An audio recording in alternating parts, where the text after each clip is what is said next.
What's going on, everybody? Welcome to the Blood Brothers Podcast. It's your boy Enoch. It's my brother James, aka Ock. Y'all know how we like to do it before we get going. Let's bow our heads. Our Father in heaven, thank you for this day. We thank you for this moment. We appreciate you and love you. Use us right now. Have your way. In Jesus' name we pray. Amen. Amen. What is the mission statement? What is the point of this podcast? Why are we here? I don't know. It got to be a reason because we're not here for no reason. I know what it is. What is it? Empowering men There to it is. become leaders in society Mm. under God's laws. Mm-hmm. Consequently, Mm-hmm. men, Mm-hmm. women, Mm-hmm. and children Okay. understand Yep. the foundations Facts. of a real man. Shouts out to God. Now, this episode right here, we have our first married couple. Now, listen, it gets deep and it gets real. Pay attention. I want y'all to watch the whole episode. Seriously, don't skip no parts. Watch this whole episode. This is a goodie. This is the Blood Brothers Podcast. Let's go!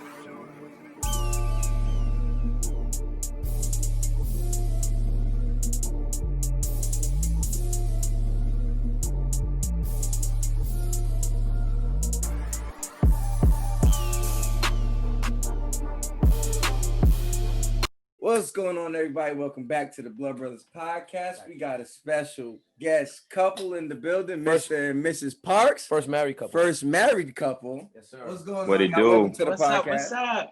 What's good? Thank you for having us. Thank course, you. thank you. Thank you. What's up? So let's just give a little background. Mhm. I met Jordan when he was 16, 15, 10th grade. Yeah, Mhm. I was You had just- 14. I was 14. Wow. Yeah. That's right. 'Cause Wow. that's when you were in Hempstead. I met him through a You mutual man, friend. hype, relax, man. The My mic's bad. back here. Relax. My Calm bad, down. my bad. So yeah, I met my boy, and he played basketball. He worked out, and Jordan always had a kindred spirit. What's the Kendrick spirit? Between me and him, like we just always bonded. I mean, Okay. I don't ever remember a lapse in our relationship. Mhm. Like even when you Nah, went it to was never college, one. I never met one, so it That's was good. always been a good relationship, and I have a lot of respect for Jordan because Jordan is 24, Mm-hmm. married, a wonderful wife. Now I'm 26 now. You're Oh. 26. We moving forward. I'm 26 now. Hey, it's over. Ah. He's 30. Oh, yeah, My he's bad. 30. You're 30. You're 30. My fault, Yeah, bro. 30. You're 30. 30. It's Facts. over. Forgive me. But I've watched him evolve and Mhm. become the man he is Facts. today, and it's been a very impactful and empowering sight to see. So I'm very Mhm. proud of you, and I love you a lot. You're really my brother. But Thank you, brother. You know it's always love. yes, but let's start off with your history. So, Uh-huh. how did you guys meet? We right into it. All right. Yeah, Yeah. we getting right into Well, it. well, actually, that mutual friend that we met through is actually who kind of put us together in a sense. Okay. Oh, Yeah, facts. there So you like go. this was my 10th grade year, I think it was. Okay. So her freshman year and High school. high school year, High facts. school years. Okay. Mm. Yeah, so yeah, 10th. Yeah, so my sophomore year, her freshman year, and you know, at the time I was living with said dude, and Now I don't like throwing people's names out there without their Facts, permission, but go facts. ahead. Yeah. nah, I understand that. So that's why, you know, with Okay. said dude, and Well, I met him first, so let me tell you. Okay. So- Yeah. Go I- ahead. I didn't know him like personally, so I was at my best friend's house and he was there, and I like came down the stairs and he was like, "Yo, I got somebody for you." I was like, Mm. "Who are you? What are you talking about? You don't even know who I am." Like, he's like, "No, I got somebody for you. I got somebody for you." He was like, he calls him, Yeah. and then he was like, "Yeah, such and such, Ayana's here, her name Ayana, blah, blah, blah." And then Jordan's like, nah. You always trying to put me on to somebody. She probably ugly. yo, he done put me on with a bunch of ugly chicks, man. Like I'm talking about hideous. Like you know Nah, when let's you just know say he when, wasn't like, your attractive. man. Don't violate. Yeah. Yo. Oh, my bad. My bad. Nah. I just had some bad like experiences with dude, because like you know when your man's always just want like a certain chick and he Oh, don't yeah. care what Yeah. her friend is for you. He just wants you to wing it. That was that. So, you know, I ain't have so much confidence in it. And he giving me a random phone call. I'm in the car with my mother. And so he like, yo, I got somebody for you. I wasn't trusting it. He's like, nah, I'm telling you. He put on the phone and then like, you know, we chopped it up, like light conversation. Cause I'm in the car with my mom's on top of that. So then, you know, this 2009. So we using Facebook. So we just exchanged the Facebook information. So then I remember I got on her Facebook. I was like, oh, okay. So like that was pretty much our first introduction. We exchanged numbers. We was texting for a while, but we never seen each other. And mind you, she was right there, like in Baldwin, but I never really had no like nothing that would bring me to Baldwin or any reason to be in Baldwin. So we never really got a chance to link until like later till like a year and a half later for real. I didn't want no out of town dude. So mind you, we was talking. Mind you, we was talking for a while, and then she just dubbed me like out of nowhere. Wow. Like just ghosted me, like just stopped texting me back and all that. So I was like, all right, you know, it was high school. I wasn't tripping about that or nothing like that. I got in a relationship. Wow. So I wasn't taking it seriously because I didn't think it was gonna be serious because I was like, I'm never gonna see you. Like, I'm in high school. We both play ball all the time, so I'm like, I'm not gonna see you. So what made you keep talking to her for that long? Well, no, I think what I mean, we was talking for like some months for real. I want to say like we talked for at least probably like 6 to 7 months, and then she dubbed me after that. Obviously, nah, it was not that long. No, it was a good amount of months. Nah, he's lying. So it was not that long.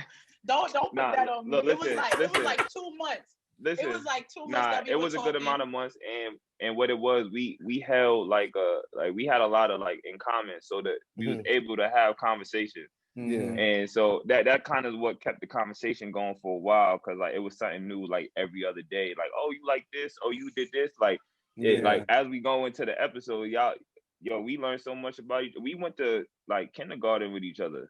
Wow. Pat Cam, right? I wasn't even living on the island when I was younger, back then. So mind you, I was going to private school at Pat Cam right in Uniondale. Yeah. Wow. And that's amazing. Wow. You know, it's the borderline. So and she went there too. So I went there like kindergarten through like 3rd grade, and she was there for like kindergarten to first, I think, or whatever. So we actually we got pictures that are very similar. Wow. That's how we found out. That's how we figured out, like uniform, the same uniform on. It's like, yo, I used to wear the same thing, and we mom. did it in front of the same wall. I was like, what's that? Where you go? And he was like, I can't. I was like, oh, but he's like a year. Well, I'm a year ahead, but at the time I wasn't a grade ahead yet. So like we was probably same grade but different teachers. Wow. Wow. So we actually found this out like a couple years ago. Yeah. And it would, but that's how the conversations was. We always had something in common. So then eventually, like her best friend, who she played ball with in Baldwin, had a house party, and I remember, bro, I took a cab all the way from Queens to get there. I don't know why. I had nothing to do. I had nothing to do. He on my time on that Boston Drive. Cause I was staying in Cambria. And mind you, I didn't know she was gonna be there, but I was staying in Cambria, and you know, Elmont the borderline. So I just walked across to the borderline and then took the cab from Elmont to Baldwin. It was like $16. Oh, you yeah. This is later on, by the way. No, this later on. This later on. So the timeline is we met, we talked for a little bit. I got into another relationship, so we stopped talking, and then we saw each other again. That was the first time we actually saw each other. Right. This is her junior year, my senior year. Yeah. And so I took the cab to the party, but I didn't even know she was gonna be there. Yeah. So I was gonna be there.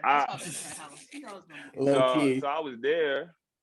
So I got there and everything. That was the first time we met. Everything was cool. We just had like small conversation or whatever. Yeah. And then it was nothing really from there. You feel like it was just we seen each other and it was nothing. It didn't spark nothing back up or anything. And then I left. I went to school, and then I came back in the summer.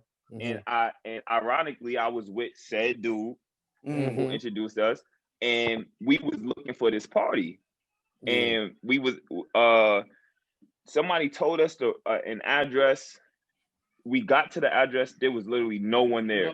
Apparently, they was looking for the same party too. Yeah, it was like a graduation party for we just happened to pull over in a parking lot and just park up to see what the next move was, and they pulled in the parking spot next to us. Wow.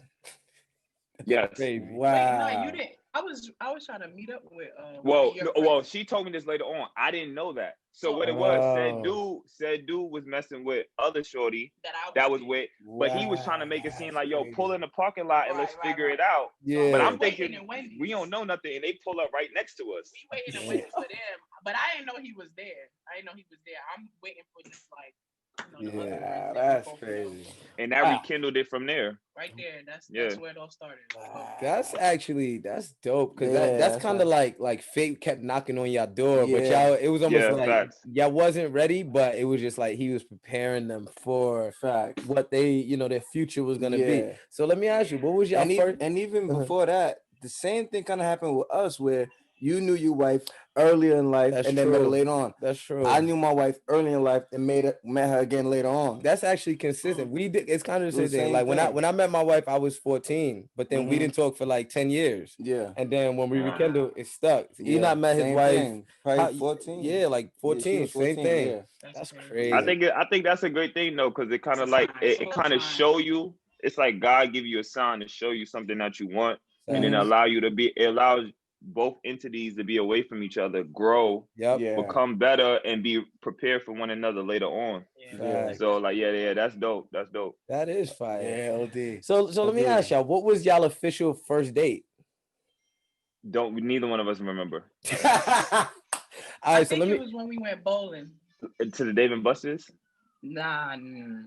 Well, that was for my birthday. I think it was bowling. I think we went bowling, and we've been trying to figure this out for years. You know what? Like, when we finally got together, all we did was like sit outside, like my building, and in the car and just chop it up. That was it. That's all we did until like 5 o'clock. And then we go get some food, like stop at 7-Eleven, get some snacks, or go get some food, and then pull right back up to the same spot and chop it up. We be out there till like 2-3 in the morning, because I was away for school. Yeah. So my first 2 years I was in Florida. My last 2 years I was in North Carolina. So I was only coming home in between breaks. So whenever I would come home, like I would spend, I would go home, stop at the crib, chill with mom, Dukes, whatever. 10 o'clock hit, I'll pull up to her crib. We sit outside, chop it up. I only had like a 2-3 day window for real. So we chill for like 2-3 days, and then I'll go back. That's amazing though, because I mean, just to think about the process and the evolution that they took. All right, so what school did you go to, Jordan? My first 2 years I went to College of Central Florida. It's a junior college in Gainesville, Florida, Ocala, and then my last 2 years I finished at North Carolina Central in Durham. Okay, and Yana, what school did you go to? I went to Hunter College in Manhattan. Okay. I went there all 4 years. All 4 years? That's it. So so let me ask y'all a question, right? My wife told me something in the beginning when she met me. She said she was big on marrying somebody who had the same education as her. And I never, I like, were you guys on that type of time, or it was just something that kind of happened organically? For me, I never thought about nothing like that. It was a plus, I guess, but I don't know. I think for us, like, the reason why it was so easy for us to stay in contact with each other is because we had the same schedule.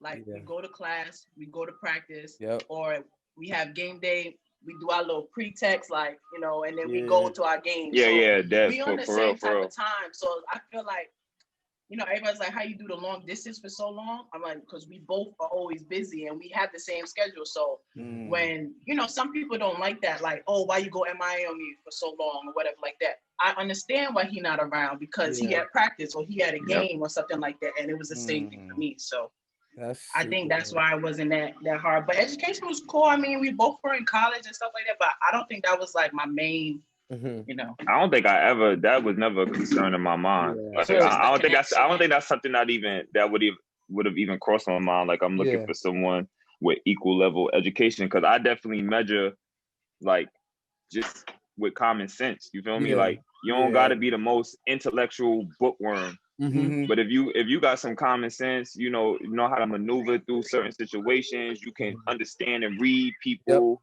That sits very high with me above you reading The Secret. Like, that's a fact. So let me explain your analogy behind why she said that, right? And this actually happened to me, ironically. The girl I was with before her, she was trying to go back to school. I already had finished school. So I was trying to build a life, right? But she was trying to start her life, right? So it left us on two opposite sides of the spectrum. So I mean, subconsciously, because you guys were already both there, y'all movement, it was almost like y'all was taking the same steps. It was a mesh. Like literally, like y'all was done at the same time. Y'all was like, okay, we know we want to go with this. We want to know what we do with our lives, and you can build from there. Which is, I mean, like I said, it's not the end all be all, because I agree. Like common sense is a big thing, but I'm just talking about as far as being able to excel in the sense of like parallel to one another, right? Like we take I understand that. I understand that. You know, I definitely agree with that too. I see where she's coming from with there.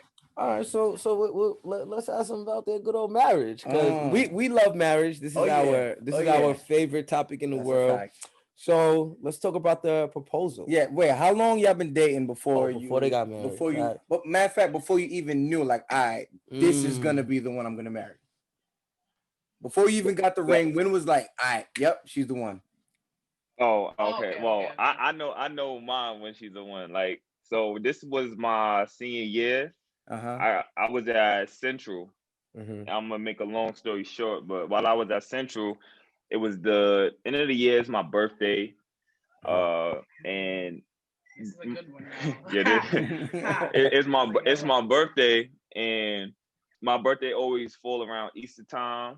So, unfortunately, this year it was like, I think it was the day before Easter or whatever, and like, because I was, a big basketball player in Durham, not just in Central, like I was plugged with a lot of people. This radio station threw a birthday party for me as like a birthday and leaving the school kind of thing. Yeah. So it was weird. It was funny though, because it was supposed to be lit, but it was Easter break and everyone went home. So I guess this was kind of a good thing, because it helped me see something that I may not have saw so early, or maybe ever possibly, but it was just that like we went to, long story short, like she came all the way from New York to celebrate my birthday with me. I'm like, yo, the party about to be lit, da da da, whatever, and then I'm like, dang, wait, hold up, nobody here. They promoting it on the radio and everything. So it's in this big club. We get there. It's not very many people in there, but a lot of people from around North Carolina, they showed up. People was like coming up to me, showing me love and everything. Now, just to give a quick backstory to that, is just like a week or two before that, there was a girl who I was real cool with while I was going to Central. And she used to like come over to my dorm and like chill with me and some of my teammates, some of her friends. And like we was actually chopping it up like the week before. I invited her to the party, like, yo, I'm having a birthday party at Mirage and stuff. And like regular college nights, you start having conversation. And then like somehow we brought up, like, she was talking about like, yo, I don't know nothing about you, like you don't got a girl and that, like that. I'm like, yeah, she coming to the party and all that, right? So mind you, this is my homegirl though. Like, I'm cool with her. And I don't know what happened like this night, but something just went totally left. But we in a club, and then she walk up to me. So my first thing is to embrace her. What's going on? Thank you for coming. Da da da, whatever. She like, happy birthday. She grabbed me, right? Like as she hugs me, she kind of hold me in. Oh. Right. And I felt it. And I was like, okay, it was good. So then, I'm right beside mind you, yo, Yana, right next you're right there. Right? I'm right there. She's right next to me. This woman is. Now, there were two other girls who I'm real cool with. They came with us to the birthday party, and one of them kept telling me that she had kind of put me on alert before, like, yo, whatchamacallit was just in the bathroom talking about you. And I was like, who? And they're like, oh, this such and such. And I'm like, oh yeah, that's my homegirl. I told her to come or whatever. She was like, nah, I don't sound good. I'm like, nah, I ain't tripping about that. So when she came, I was like, what's up? And she held me in closer, and then she telling me about her friend.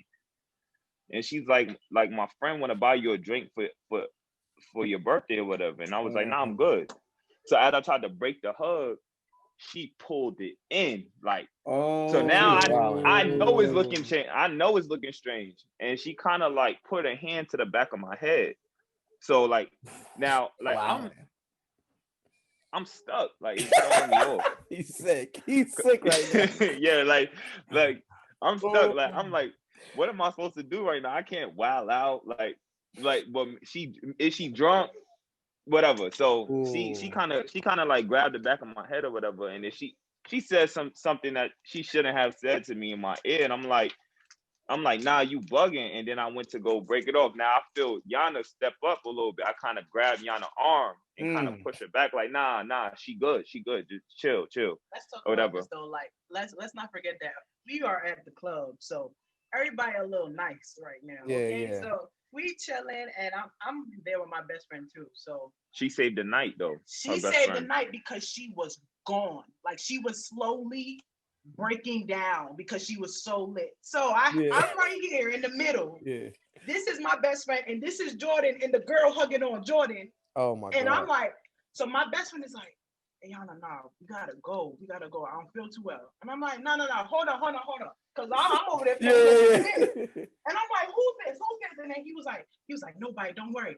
But she's tapping me the entire time. Nah, Yana, we have to She had to melt down at because the there was like time. Strobe lights going on. She tends to break down off of stuff like that. Like she's like, no, we gotta go right now. I'm like, wait. Hold up. Now, this is the reason why this was the weekend. Like he was getting to this part, but the reason why, like, think about it. D1 athlete, his girl live in New York. I'm never there. So it's like, it's hard to, like, obviously I trust him, but I'm not gonna lie, it was hard at first because I'm like, I don't know who you with. I know how these girls get. I'm part of this, you feel me? Like, I understand. So when I seen this happening, all of this, like, these thoughts was going through my mind. I'm like, dang, like, what I didn't want to think is possibly what was happening and stuff like that. So I'm getting mad. I'm heated, but my best friend is still tapping me. She's still tapping me. And I'm like, and Jordan was like, nah, it's nothing. The girl is hugging on Jordan. Yeah, she wouldn't let me go. Like, it ain't no regular. Yeah. But, she was hugging. But mind you, nice she's doing it like that, but she's talking but she's doing it for Yana to see. But she's talking to me. She's talking to me about her friend. So everything is everything is weird, right? Yeah. So now, mind you, like, and shout out to my two homegirls, because the two girls I came with, they was ready to go. They was ready to if we said let's go, it was on. And then, like, so she so I had to push off, like, yo, you bugging. And then, like, as soon as I did that, like, her best friend melts down. We gotta go. So you know what I did? She's like, I can't find my keys. I said, let me help you look for your keys. So I start looking for the keys because it was such a situation that, like, it's one of those situations where you look 100% guilty. Fact. But you know that you literally have no connection or nothing to do with what's going on. I was so, like, confused at the moment of, like, how did I end up in this situation? Because like, this is, like, especially at this time, like it's my birthday, like, she came all the way out.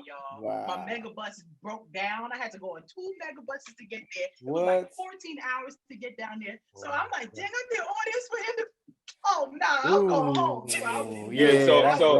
So to cut it short, so it's my birthday, and then obviously, like, the night just end there and stuff, right? So we driving. The night get even worse. My homeboy who pulled up with us, right? Because we was a little lit or whatever. So I was like, yo, you could drive or whatever. He's like, yeah. Dude, break my door. He breaks my car door while we're driving, right? It was just a bad night all the way around. Now mind you, the next day is Easter Sunday, right? Yeah. The next day, Easter Sunday. So we go get in my dorm. She don't want to talk to me or whatever. I haven't spoken to him since the club. So she ain't say nothing. She ain't say a word to me, right? But what I refused to do was apologize.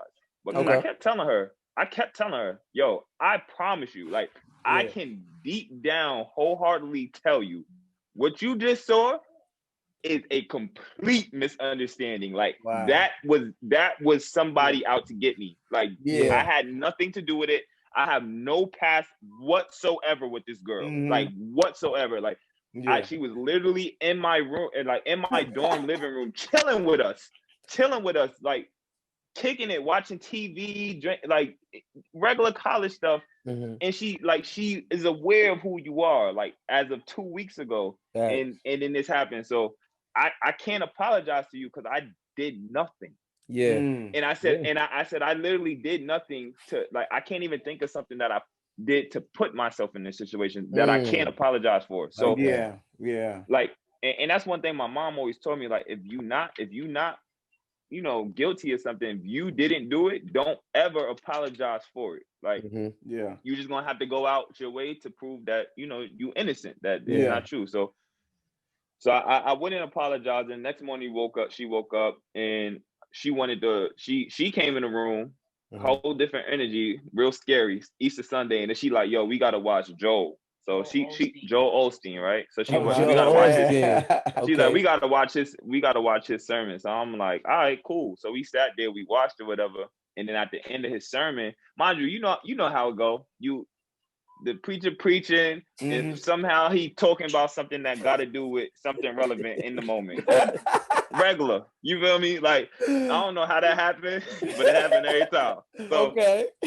So, so at the end, so I'm already catching the notes. Like, dang, this joint was like tailored to the situation from yesterday. So he's like, all right, let's pray together, or whatever. So then he does the prayer, and the prayer is super powerful and once again relevant. But I swear, like and you know where my upbringing, like I've been in the church, like I was basically a preacher's kid. So like I've been there. I can say, like, up until that point, my whole life, I don't know if I had ever had like a true physical feeling of like the Lord, like of God, like ever. Right? It's not but I never had a question, you know, about my faith, but I just never had no physical feeling before. While we're praying, she's holding my hand, and I felt like soon as we locked hands, I don't know, I felt like some electricity going through my body. I felt like static shock. I felt like we both felt it though. We didn't even tell each other until later on. But I was like, yo, I felt like static shock, bro. Like I just got some superpowers or something. So in my mind, I was like, crazy. Whoa, like this is crazy.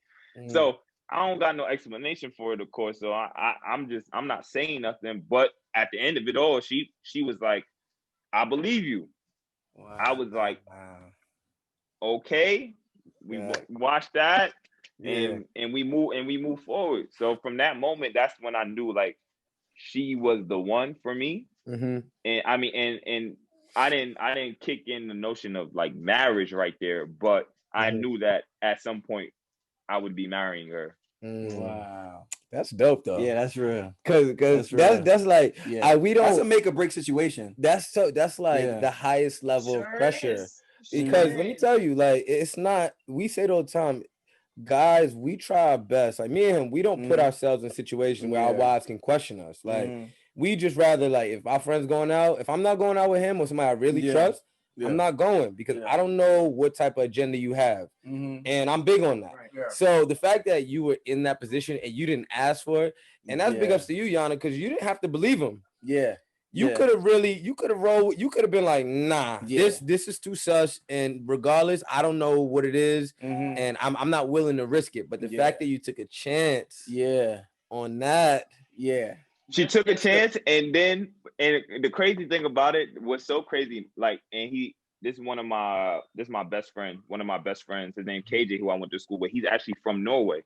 Okay, and like, if he's there, none of that happens. Because like he's also like the median between like why I'm even cool with that girl and anybody with her. So like he would have, and we both know how she is, because she can be a little irate sometimes, but I mean, nothing to expect like that. But like he would have been able to help resolve that situation from even escalating anywhere, and he wasn't there. Wow. Right. So because he had the I think that year he flew back to Norway for like 2 days to get some visa stuff together, and then he came back. So then after that, like he like Yana already believed me, but like if there's somebody that I know who's like he one of the most like when it comes to giving his word, you don't find too many people as trustworthy as this dude KJ. Like he don't play with morals, like he don't play about any of that. Friend. So you sound like my kind of person. So no, he is. KJ is he's a great dude. So like he actually went out his way to tell Yana like, yo, I promise you. Yeah. Like wow. And even if that didn't mean nothing to Yana, like it meant so much to me because like I'm like, yo, this guy is somebody that I really like I kind of look up to him in the way he stands on how he feels about stuff. Yeah. So and how he takes his word. So he's not going to give a word that's not true or that he's not behind. So like when he was kind of defending me to Yana, and he don't even really know Yana like that. He just know her through talking on FaceTime. He like, yo, I promise you, like whatever happened that night is not what was going on. That's what's up, that speaks to your character, because a lot of men in that situation would be like, you know what, fine, you think I was cheating, whatever. Like, but you knew what you did, you knew who you were, and obviously you saw something in her to be like, you know what, I'm gonna fight for this thing. I mean, so for you to be able to go through that, that shows that even before that situation, you kind of knew she was the one. Yeah, he definitely. I probably did before, but it definitely showed. It confirmed it because I definitely would say I'm a person who I'm cool with letting stuff go, like right. But I'm also like, especially when it comes to certain things, I'm extremely confident. So like in my mind, I was confident enough to know like, yo, she gonna have to believe me. Because like I really did. Like that's all. You know when you can't explain something, that's all I kept saying to her. I said like, I know you feel crazy and I don't know what to tell you. Yeah. But I didn't do anything. Like nothing. Yo, look, all right, so peep. So all right, so we got past it. I want to hear Yana's point of view, because I know Jordan's point of view on the proposal, right? Because when Jordan was buying the ring, I was around. I knew through the whole process. So but I didn't know your point of view. So tell me about the proposal, Yana. It was my graduation day. Well, actually, I graduated and then I had like a graduation party like 2 days later. And, you know, everybody's enjoying themselves. I'm happy I graduated, all that stuff, whatever. And everybody's there, my whole family, my friends, everything was good. So, you know, everybody likes to say their congratulations and stuff like that.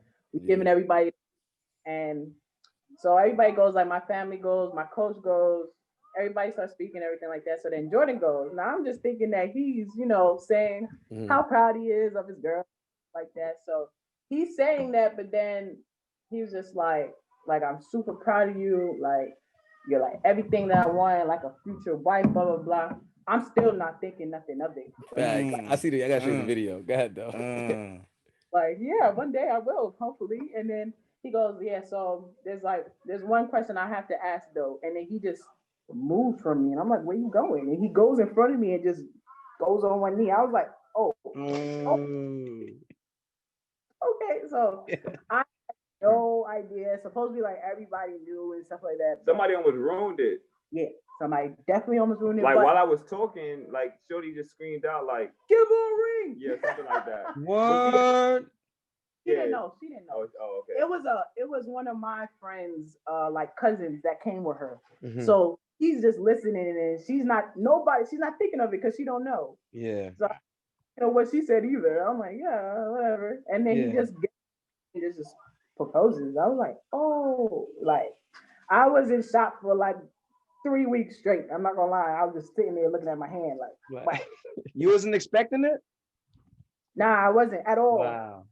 Like in the long run, I could see it definitely happening for sure, but it's not like we always like. I'm not a person like to rush anything. You feel me? So like, I was just, you know, I know what we are. We know what we are, and like when the time came, but I didn't know it was gonna be then in that moment. So, how old were you? Yeah, it was amazing. I was 23. 23. Wow. Wow, it's earlier than me. I proposed at 25. Yeah, Wow. 23. So I'm but Bad. nah, I was gonna say because like I was talking to Op for a minute about it. Fact. And, oh yeah, maybe 22. So I was talking to Op for a minute, and like where I was stuck at was just the fact of like a proper way to do it, because like I didn't want it to be and just to be clear, I don't care about no social media stuff, but I ain't want it to be a thing where it's like, oh, he trying to, he taking away from her day of graduating. She got her dream car, everything, right? So I didn't want that. It was a perfect weekend, y'all. I got my car, my Coca-Cola. So I wasn't thinking nothing of it. I was just this is a great weekend.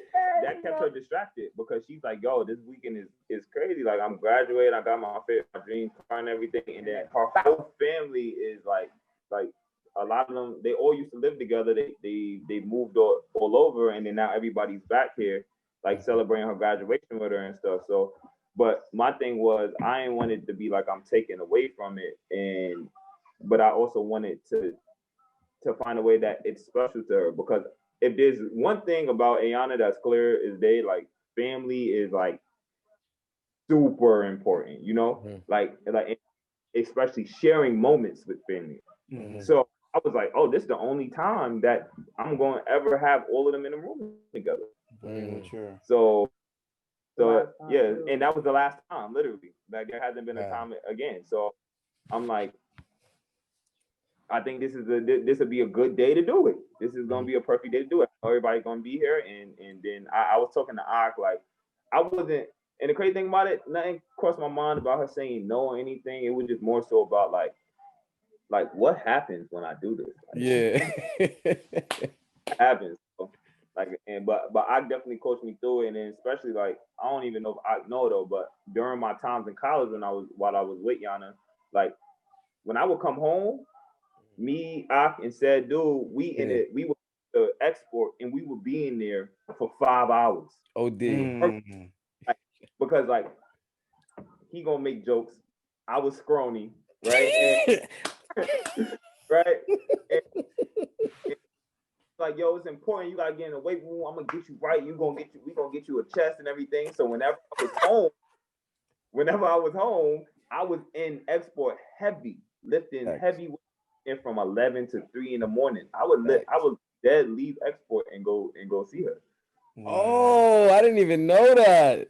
But leave, drop said dude off, go see her. Or sometimes I would already be with her, and I would leave her, go to export, go back sometimes. Like we was always spending that time. So you don't even know, but you was intertwined in all of that. Yo, I really didn't know that. Because when I used to tell him, because I was just more concerned about his physical health. Like me, I'm more of, I want you to be built to last. You know what I mean? So me, I'm like, yo, you got everything you need to be whatever you want to be. You just got to make sure it's fine-tuned and stuff. And he met me halfway. You know what I'm saying? So I always admired that. Because remember, Jordan, he was younger than me. He was maybe 19. Think about it. He got married when he was what, 22, you said, right? Or you proposed when he was 22. Yeah. That think about it. When I was 22, I was not thinking about no marriage at all. Not. Like definitely that wasn't in my plans. I was a dad, but I wasn't ready to be no husband. You know what I mean? No, for real. Honestly, I can't even tell you what it was that clicked the light bulb on for marriage though. Like, when I was 22, I wasn't thinking about marriage either. That's about it. Like, it wasn't something that like it grew and found its course, and eventually I got there. Like just one day, like, let's do this. Talk about okay. That played a part in it too. My first year overseas, I was the only American on my team. That's not common. That's not only American on my team, and I was in like a small city, and so I wasn't accustomed to being around people. So I spent a lot of time by myself my first year. So my apartment became like a jail cell. I was just thinking about mad stuff. So eventually, I guess marriage popped up in my mind, but when there was no big timeline of when it was like thinking. Okay, it was like it popped up in my mind, and then I was sure. That was Wow. Yeah. And then it just so happened that she showed me like, oh yo, this is like just out of the blue told me like, yo, this is like the ring I want. Wow. Like I look just like This is what happened. He sent me this big bulky ring. I guess when he was thinking about this time, he sent me this big, like the old school big chunky all that. And then he was like, "You like this ring?" I was like, "No." So I was like, she kept it a buck. I showed him the types of rings that I like, and I think that's how he went. But then eventually, because eventually she ended up one day, like I guess because we've had that conversation over those few days, like I don't know if weeks or maybe a month or two later, like she just sends the ring, like, yo, this is actually the exact type of ring I want. So yes, he did. Wow. Yes, he did. And he sent it to me. And he had it custom designed because he was the one telling me about it. Yes. He's like, yo, it got to be like this. This is what she went. I remember that. Like, I remember these conversations very fluently. Like when we had them.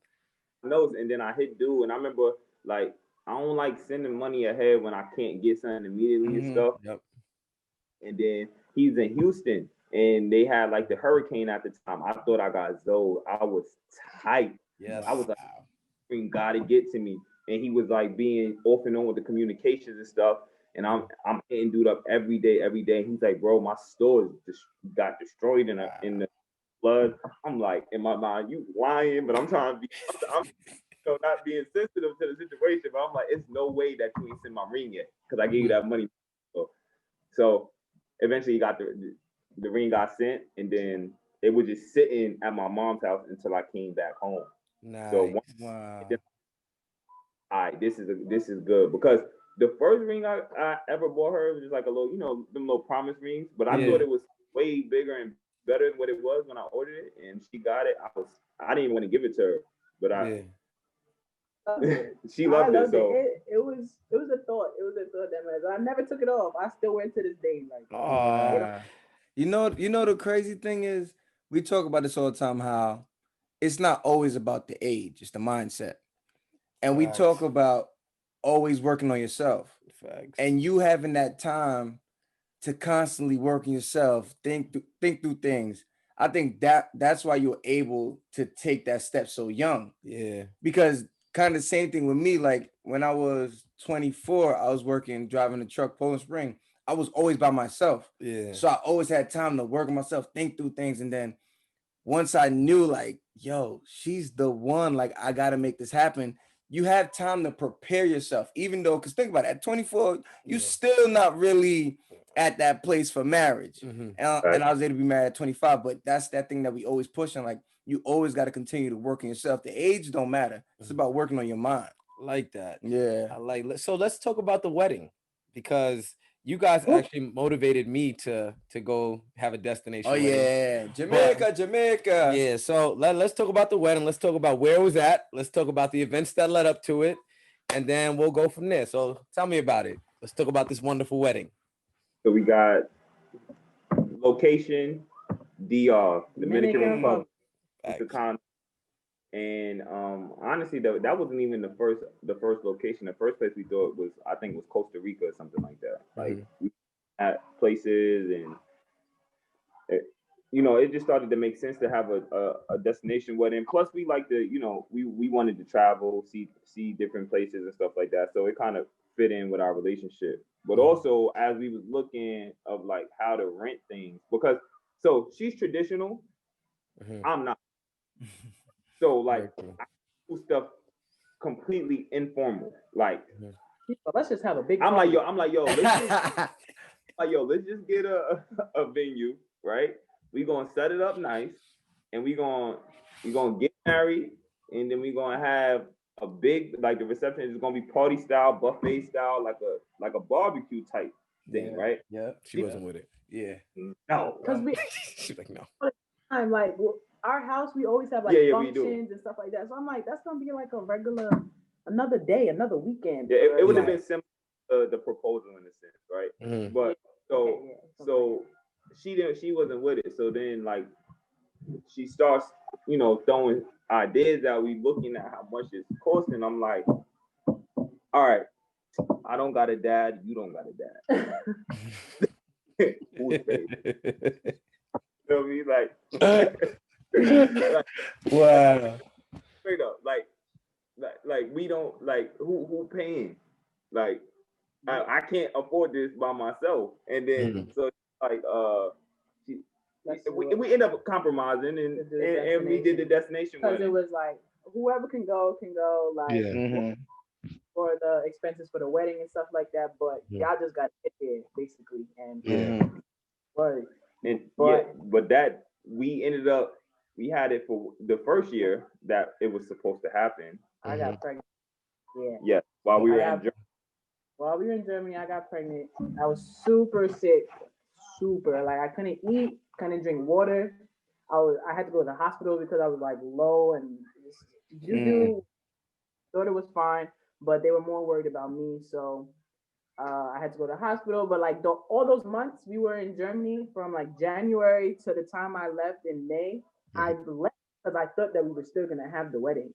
Yep. So thinking, oh, like let me get everything finalized and go home, but I'm still sick. So I go home, still sick as a dog, but I go home and then, we started having certain complications, like random things coming, like just hitting us left and right, honestly. And this is why I think like our relationship went to a whole new level when we had our daughter, because we hit so like the journey was crazy. But so I was sick and then he wasn't home, he was still in his season, and they were hitting us with like there was a possibility for Down syndrome, trisomy 1, and they're like, well, so I was just like, but they were saying it was like a blood test, and they're like, well, you can't be 100% sure unless you do certain tests.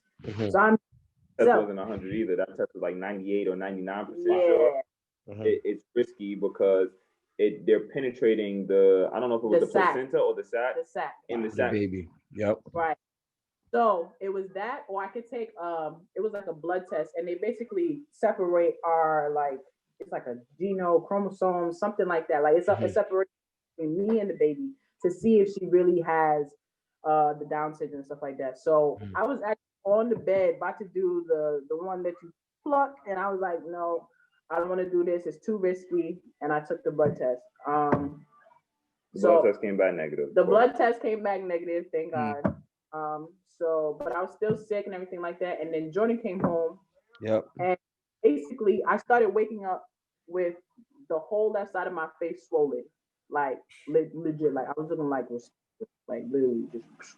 And my feet were swollen, but I thought my feet was regular because pregnancy. Yeah. But so yeah, I go to a regular doctor visit, regular follow-up, and they're like, okay, the baby looks fine. Do you have any questions? And I'm like, yeah, I'm having some swelling. Is this normal? And the doctor was like, let's take your blood pressure. And when she took it, my blood pressure was 177 over 117. Wow.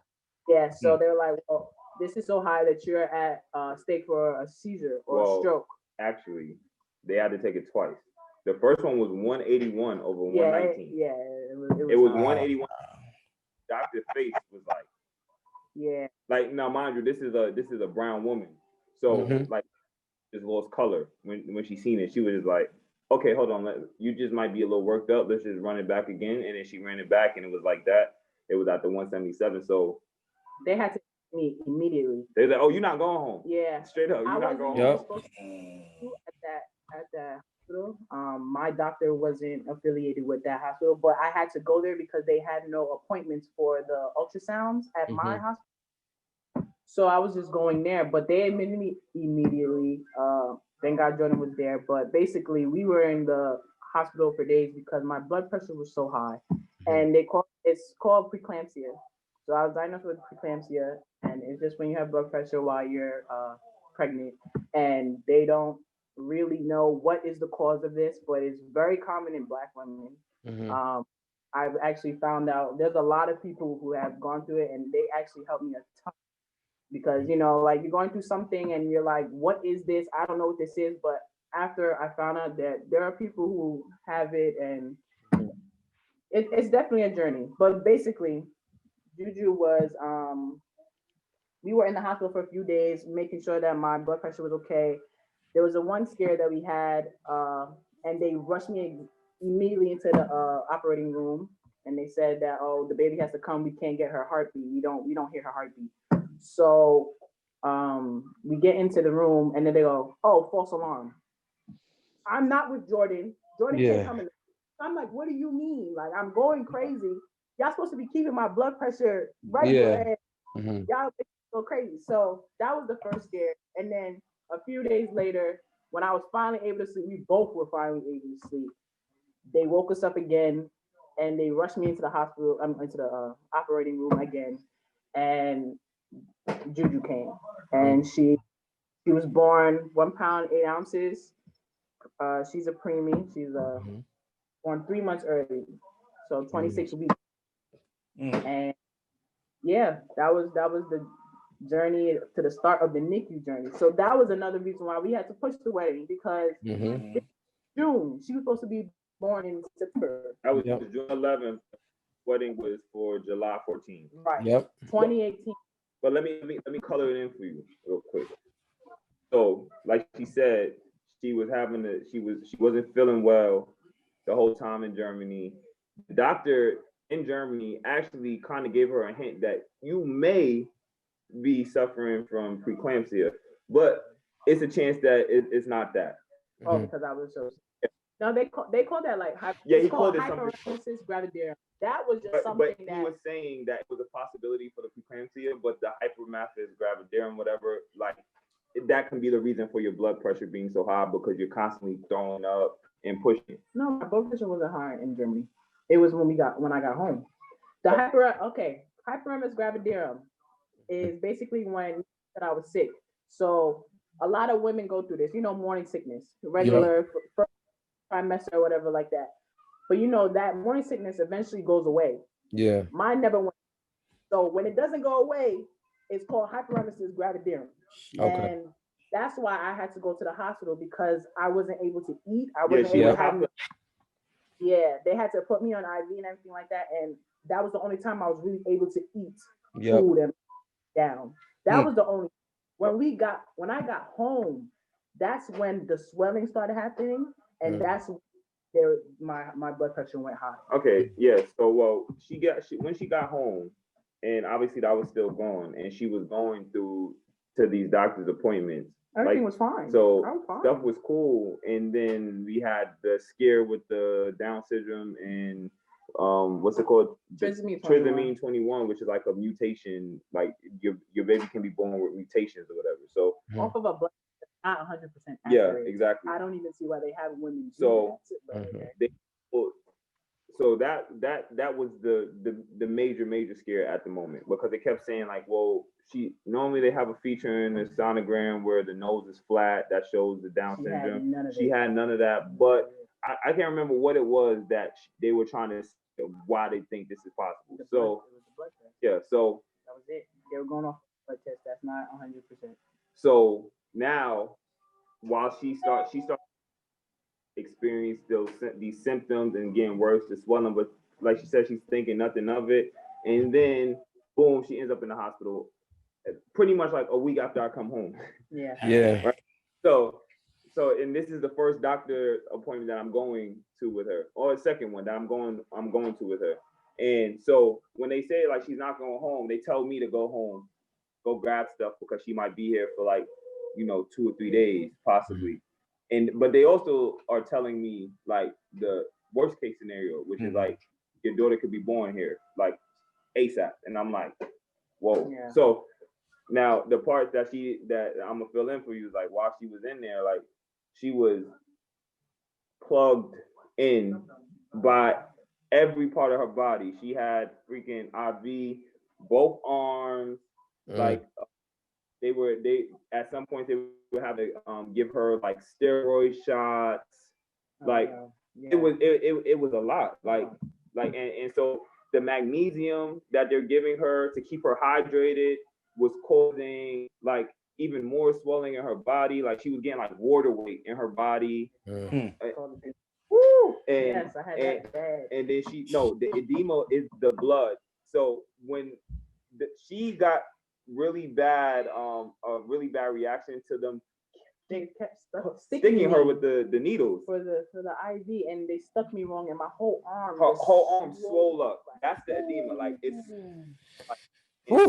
like she was lethargic. She could barely talk because the magnesium slows you down, and then that's why they were also saying that's possibly why Juju's heart rate was going up and down sometimes, right? And then they kept putting the little heart rate monitor on her, but it wasn't very secure, so it was causing a lot of problems. That's what was making things even more unsure, because it's like her heart rate is dropping, because it was mad times they come in here and they staring at the screen like, okay, we can't find her heart rate.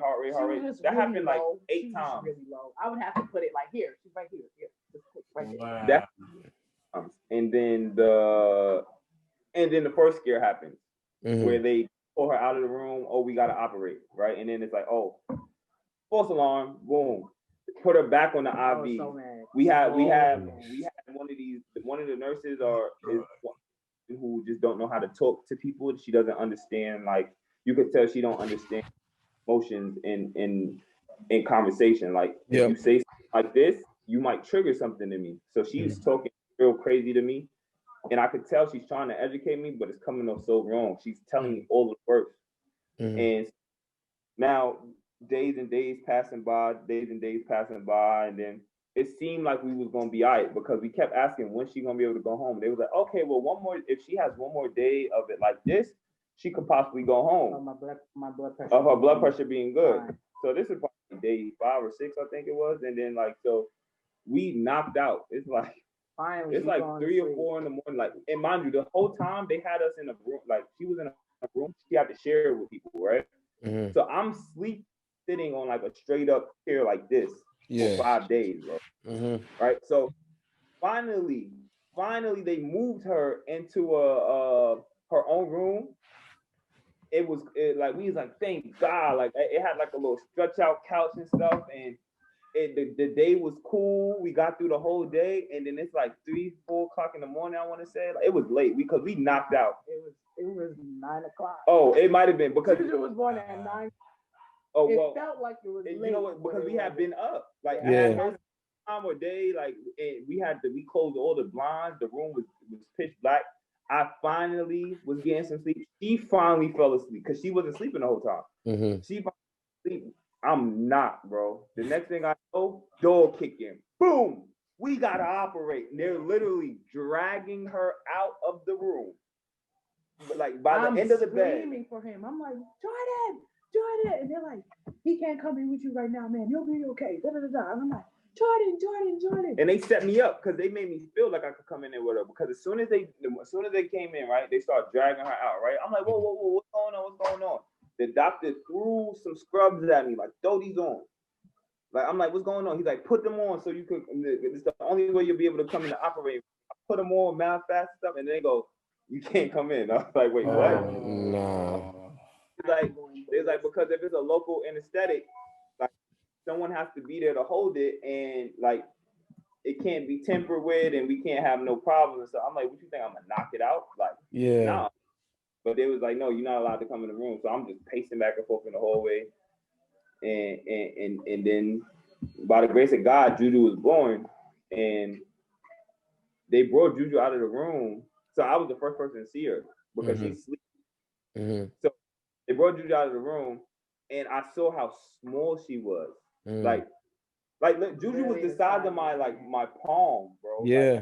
Like, wow. And curled up. That's how small she was. I looked at her. I was like, oh my gosh! Like, look at this little. Like, she's surviving. She's out. Right? So I was so like, it put me in a whole nother perspective.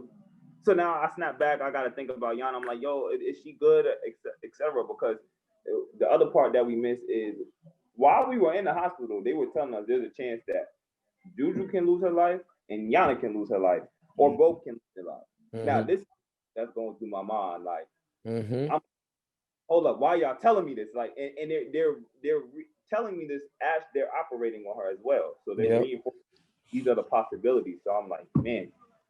So now my perspective changed. I'm checking on, yo, is Yana okay? Is Yana okay? When she coming out of the room, they have to rush Juju to the NICU. They Yana out of the room. She's okay and everything. And we didn't even know the sex of the baby, by the way. Yeah, we didn't know the sex of the baby. So, but I knew it was gonna be. I woke up. They're like, it's a girl. I was like, oh, I knew it was it's a girl. She was barely conscious, and like, oh my God, where's the baby? Like it sucks because that's not the moment you want to have. Like at the moment, like so they bring Juju to the NICU, and then they hit Yana with. Well, they hit me with it first, but they was like, we need her to start pumping immediately, and then you're gonna have to bring the breast milk to the NICU so that she can. And my eating Juju with like swabs. Swabbing the milk and swabbing her mouth to feed her. That's how she was eating the first few days. And they told the most important hour, the first 3 days is the most important days. Like there's a chance that preemies don't survive in this time, but the chance that they gave us was real low. Like it was a little lower than you would think. So it was like Jordan was the only one able to see her. It was up and down. I didn't for the see first like 3 days. Yeah, first 3 days. My legs were had swole up from the IV. For the edema. No, that was just because preeclampsia. My thighs and my legs, everything. My whole leg was literally like this was one leg, and this was another leg. Yeah, it was. Scary. I couldn't even lift my legs. Like I had to stay in bed. I couldn't lift anything. Jordan had to help me do everything. Like, and she not allowed to go to the NICU until she can walk. Yeah. Like stay straight and kind of take a step. So I didn't see her. So it took her 3 days. So for the first 3 days, it was just me and Juju. So I'm taking now, mind you, when I first roll in there, I try to take a quick like little video picture. Yeah. And they're like, nah, you're not allowed to do that. And I'm like, oh, okay. I told her that no, you're not allowed to do that. Now, mind you, she's in an incubator. She has a tube down her throat. She has IVs in both. You're the beautiful girl right there. Yeah. Wow. Listen to this description of from this to this. She's in an incubator. She's intubated. She has a feeding tube from that goes fed down to her stomach. She's in both arms and in both feet.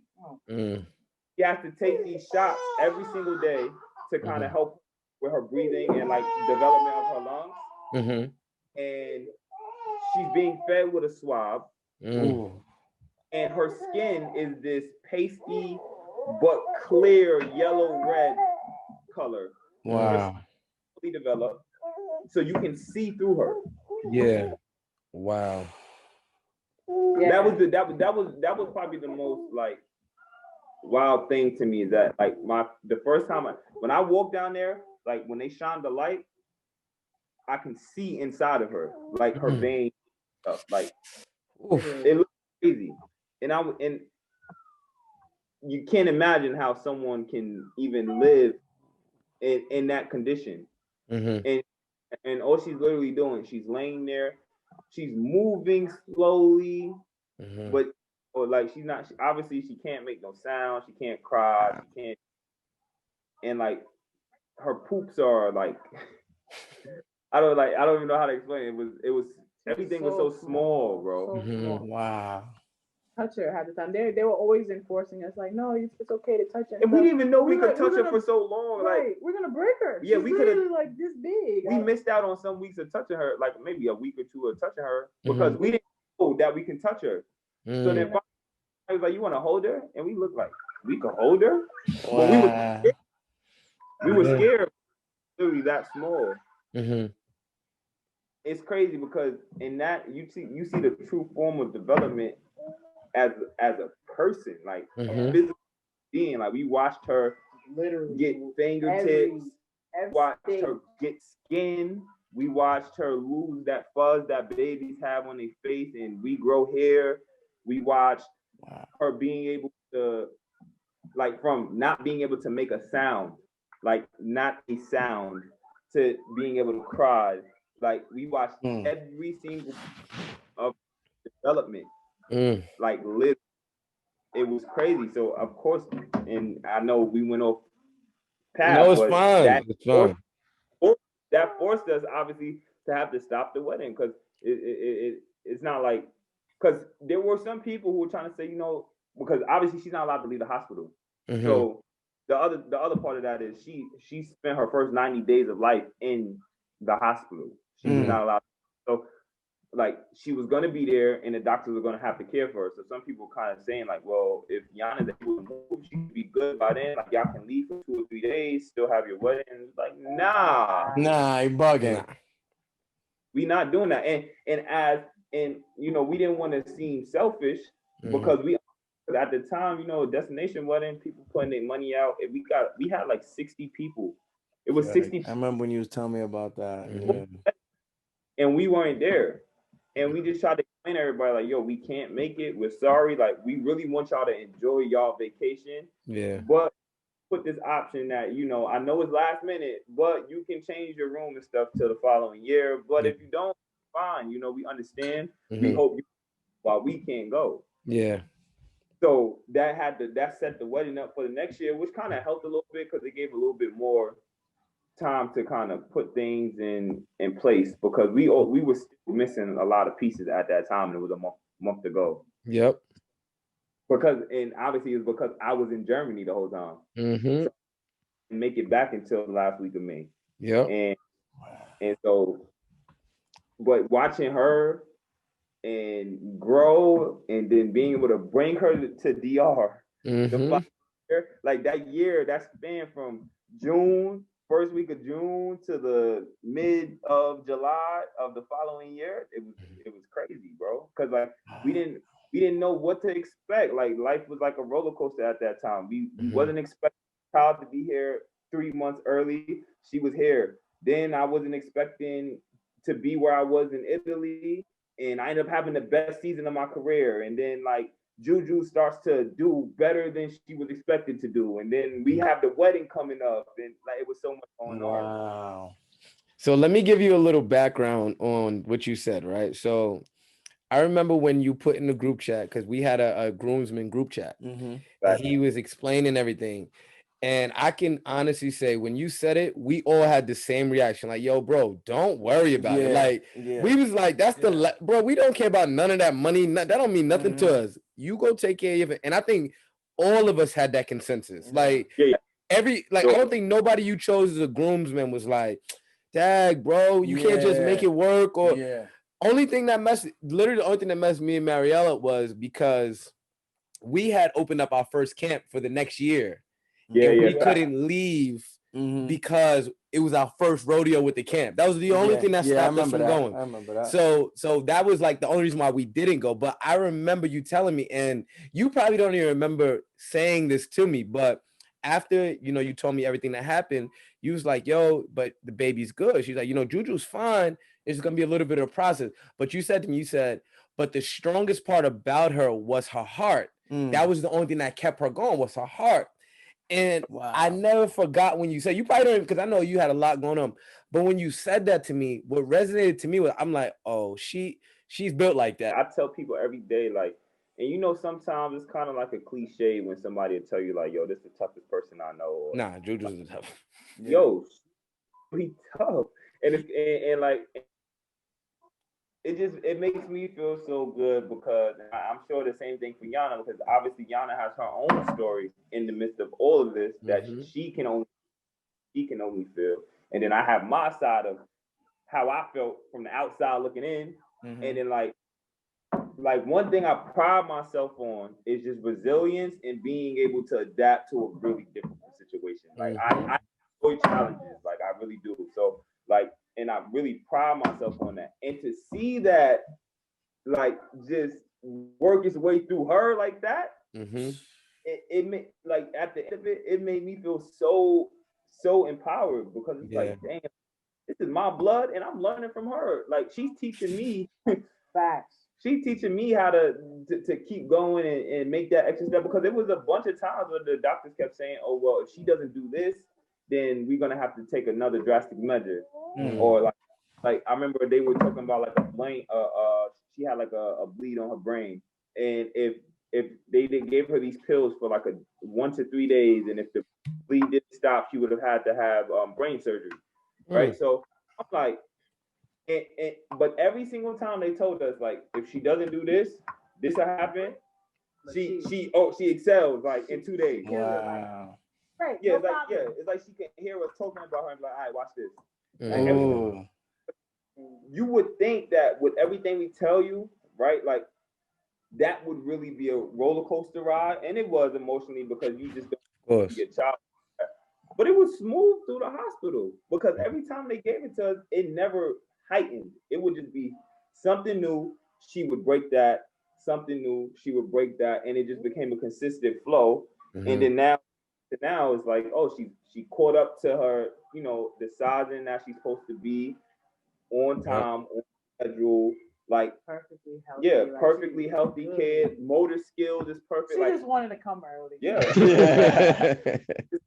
The stuff we were kind of concerned about, it's like me personally, something I was concerned about was maybe like her motor skills because they were talking about how that was made and stuff like that. So I wanted to see how like her socializing and how she reacts to. No problem. She ain't had no problem with it. Like, but they keeping you on alert with it. But we looking at her and it's like, well, she's fine. Yeah. Yo. So Jordan, let me ask you, because we know obviously your wife went through so much through this. How do you look at her now going after watching her go through that? Because me kind of had some difficult pregnancies because we had 2 C-sections, had to get blood. Like I seen her go through so much. So now I look at my wife completely different. After going through that situation, how did you look at her when it was done? Like, how you look at her now? Yeah, like I'm gonna be transparent here, right? So and Yana tell you like, and I say stuff to her jokingly all the time, but like Yana always thought and think that I feel like she's soft, right? Like she always say, you think I'm soft. I'm like, nah, I don't think you soft, but you soft. Fact. Yeah, I do the same thing. But I'm saying that, right? But you soft, but like I can't even say that no more. Because like I could never put you in a box where you could say you soft or not prepared for something. Because me and Yana came from different walks of life. Like we've had different experiences, and sometimes just when you judging the person in front of you, like you might say like, oh, okay, if she was in this experience or he was in this experience, they may not work or do well in that sector of life, and I might need to help her or she might need to help me, etc. Now I like that just lets you know like she can handle anything, whatever matter, because that's something that only very few people can experience. Facts. And in that situation, only a woman can experience that. And then even some women don't have that type of experience where it puts you literally your back against the wall and all you can do is fight. Because at that point, she's not just fighting for herself, she's fighting for Juju too. So like there's not even no words or no explanation of how I can say how I view her now. Yeah. But I just know like she with the shits, you know. Yana, let me ask you then, because look, I'm gonna be honest, it's for not you, but women out here, it's hard for them to find a quality man, just a quality person that they could really rely on. So when you were going through that experience, when you came out of it, how did you view Jordan? Oh, well, I don't know if I'm a little better with words, I guess, but like I feel like how I said before, I think that's when I loved him even more, because we were going through stuff that I would never think that we would have to go through. Like, y'all, I'm gonna keep it a stack. Like, there were a lot of things that was happening in the hospital, and some people be like, no, like I don't want you to do that, but like he had to do it, and he was doing it like no problem. Like, nah, I got you. I know what you're talking about because I went through it too. Yeah, it's a little graphic. I went through it. I know what you're talking about.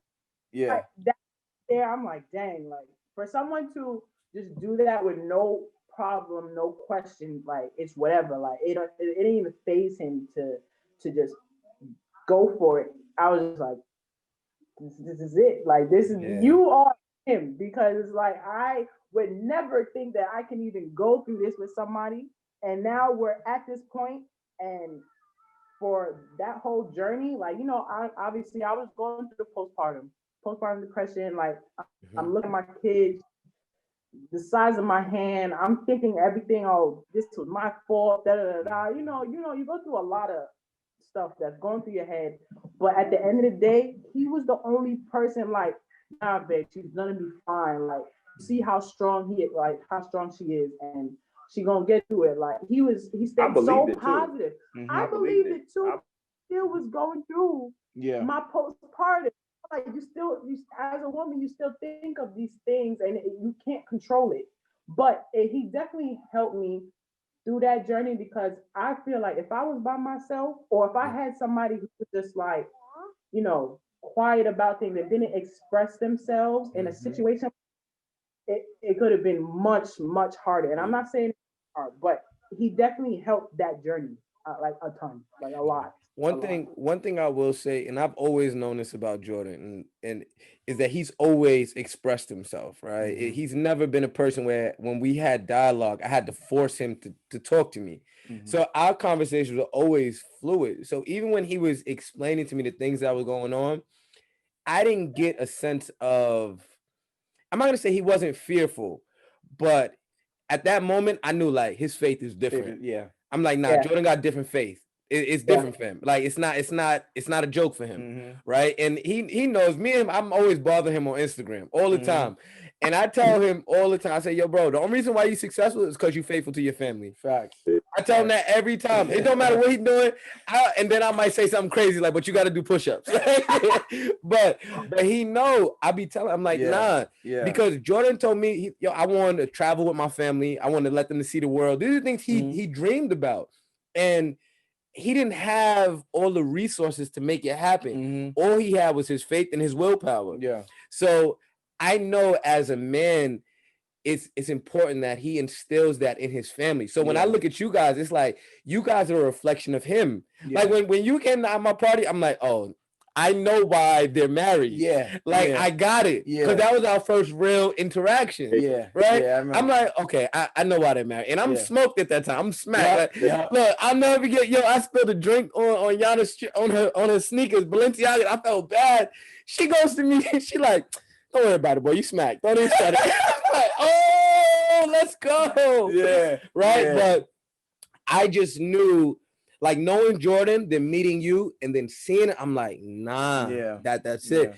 And then I always see you guys posting Juju, and I'm like, I'm in disbelief. Like I look at her videos and I'm like, oh my God. You don't know how many times I show my wife. I'm like, yo, babe, look. Like she be wilding. She's with it. Like, she don't care. She's with the smoke. Even when you used to tell me about her, and I remember the day when you had the event for Genesis at the park.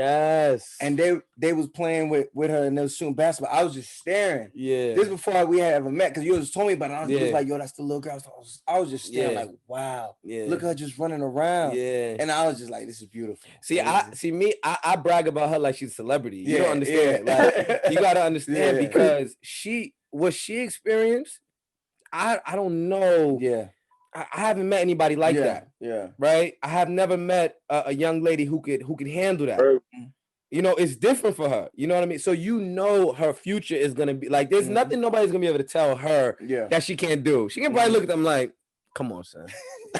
Come on, don't do that. Like, So all right, let me ask y'all this last one, right? All right.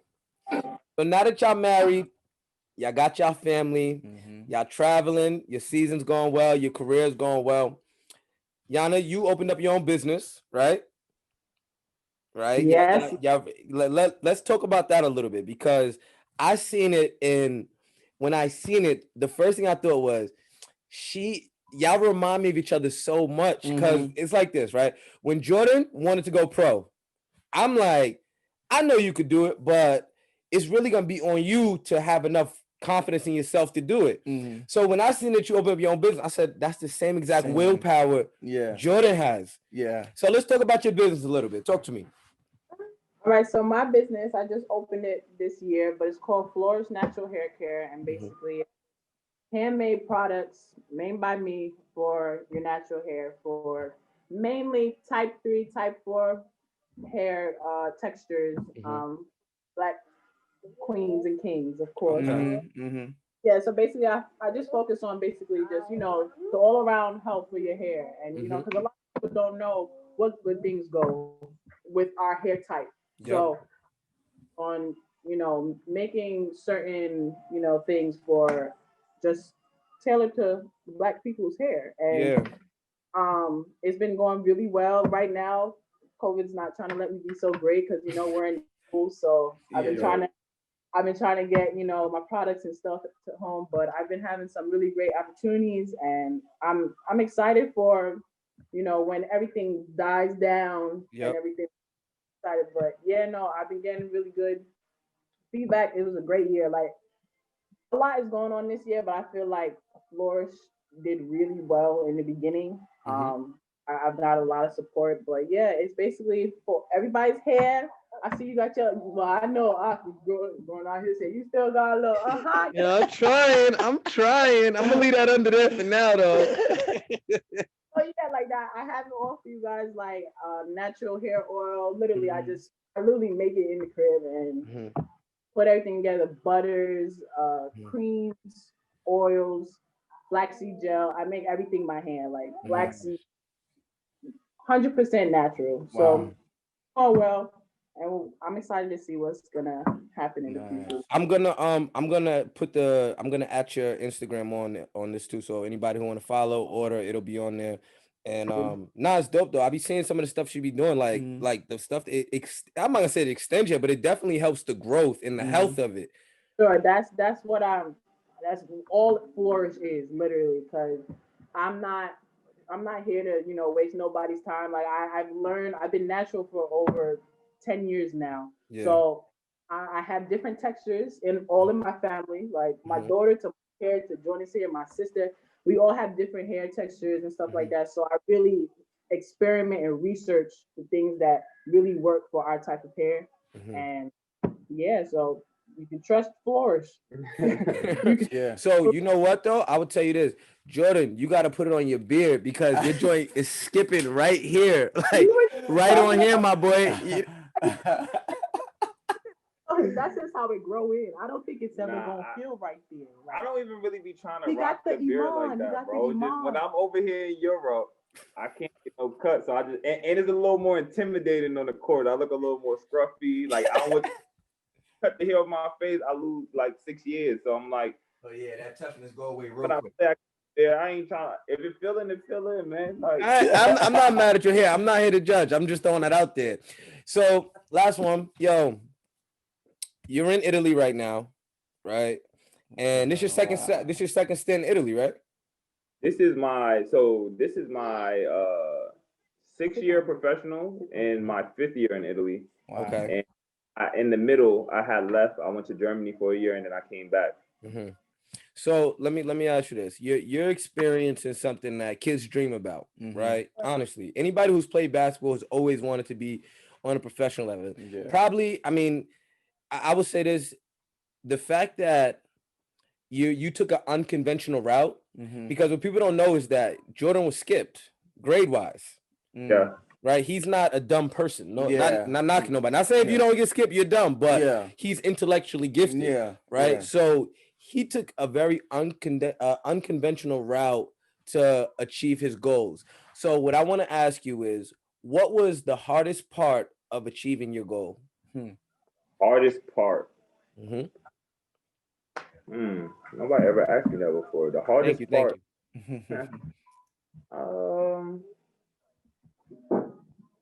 I would say the hardest part was just remaining consistent. That's what I was thinking about. Like I said, like I enjoy challenges. I've always been like this. This is not something that she could do what she wants. She got it. She tight too. It's okay. This is not something that has like necessarily new to me. Like I've been like that since I was younger, and it's not like a chip on my shoulder. I want to prove somebody wrong. It's just I don't know. I think this is just something my mom might have unintentionally put this in my mind. Sometimes I like to put myself in situations I probably shouldn't be in, just so I could find a way out and feel good about myself. So yeah, I think the consistency is long. Like when you start playing at such a young age, and you gotta.